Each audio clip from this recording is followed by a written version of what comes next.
Мы приехали сюда в первый раз и пока не знаем точные параметры проекта, поскольку данные разнятся.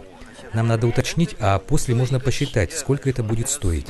По этому пути перевозить грузы очень удобно, просто сама железнодорожная станция находится на другом берегу реки. Думаю, строить мост необходимо. Его строительство будет полезно для развития местной экономики. Главная проблема строительства моста – вечная мерзлота, морозы и большая скорость течения воды. Думаю, на проектирование потребуется год. Надо просчитать конструкцию при разных условиях эксплуатации с учетом вечно мерзлых грунтов и сейсмоустойчивости. На само строительство потребуется 3-4 года. Это первый проект, по которому мы будем работать в России. Мы не рассчитываем на большую прибыль. Для нас важно открыть российский рынок на будущее. Главная цель – построить хороший мост. Что касается экономической выгоды, то для нас она на втором плане.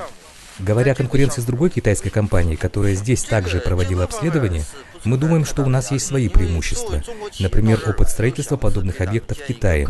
В Тибете, где похожие условия, мы построили железнодорожную магистраль на высоте более 4000 метров. Длина моста составила свыше 10 километров, не считая эстакады. Мы первые в Китае получили научную награду. Уверены, что наша компания выиграет конкурс.